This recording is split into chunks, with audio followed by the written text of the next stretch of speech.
జిల్లాకు వెళ్దాం. భద్రాద్రి కొత్తగూడెం జిల్లాలో ఉన్నటువంటి తాజా అప్డేట్స్ అందించేందుకు మా ప్రతినిధి నవీన్ అందుబాటులో ఉన్నారు. నవీన్,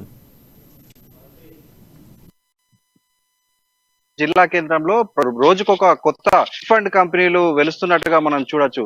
ఏదైతే ఈ యొక్క ఏజెంట్లను నియమించుకొని వారి ద్వారా ఈ యొక్క కస్టమర్స్ ను వీళ్ళు జాయిన్ చేయించుకుంటూ పాట పాడిన తర్వాత అనేక నెలలుగా వీళ్ళందరినీ కూడా ఆఫీసుల చుట్టూ తిప్పించుకున్న పరిస్థితి అయితే మనకి జిల్లాలో నెలకొంది. ముఖ్యంగా మనం చూసుకుంటే ఏదైతే చిట్ ఫండ్ యాక్ట్ 1982 ప్రకారం మనం చూసుకుంటే ప్రతి ఒక్క చిట్ ఫండ్ కంపెనీ వారి దగ్గర నడుస్తున్నటువంటి చిట్టీలన్నీ, వారి సభ్యులు ఎంత, వారి యొక్క మొత్తం లావాదేవీలకు సంబంధించి రిజిస్టర్ ఆఫీస్ లో సబ్మిట్ చేయాల్సి ఉంది. కానీ ఈ పరిస్థితి ఎక్కడా కూడా అనుమతితోటే వీరు చిట్టీలు నడిపించాల్సి ఉంది. కానీ ఈ పరిస్థితి అయితే ఎక్కడా కూడా కనిపించలో మనం చూడొచ్చు. అయితే చాలా మంది పేదవారు కానీ, మిడిల్ క్లాస్ వారు కానీ, వారి యొక్క పిల్లల పెళ్లి కావచ్చు, లేకపోతే చదువులో కావచ్చు, మరో ఇతర కారణాలతోటి వాళ్ళకి ఉపయోగపడతాయన్న ఉద్దేశంతో ఈ చిట్టీల కంపెనీలలో వీళ్ళు వేసి మోసపోతున్నట్టుగా చూడొచ్చు.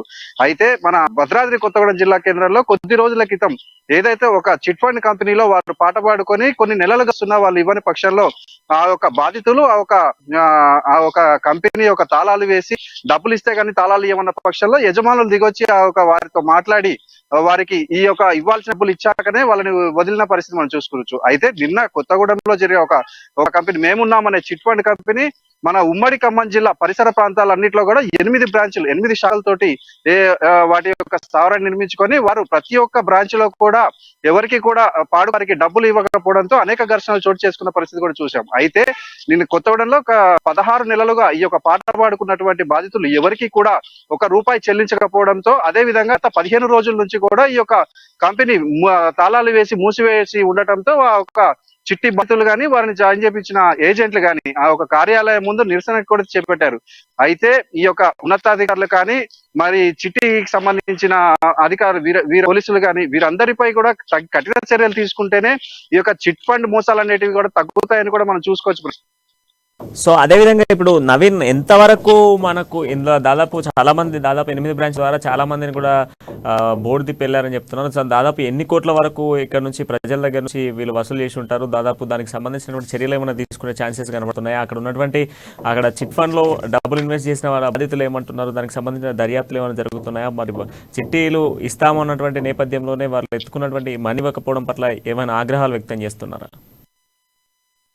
అసలైతే వీరు సబ్ రిజిస్టార్ అనుమతితోటి ప్రతి ఒక్క చిట్టిని నడిపించాల్సి ఉంటుంది. ప్రణయ్, అసలు మనకి లెక్క తెలవాలన్నా కూడా యాక్చువల్ లెక్కలు మనకి ఎవరు కూడా ఇప్పుడు కొంతమంది బాధితులు బయటకు వస్తున్నారు, మరి కొంతమంది లోపల సర్దుబాటు చేసుకొని వారి లోపల మరికొంతమంది ఏదైతే ఈ యొక్క చిట్ ఫండ్ కంపెనీ యజమానులు ఉన్నారో ఈ యొక్క బాధితుల మీద దౌర్జన్యాలు కూడా చేస్తున్నట్టు పరిస్థితులలో భయాలకు కూడా గురవుతున్నారు.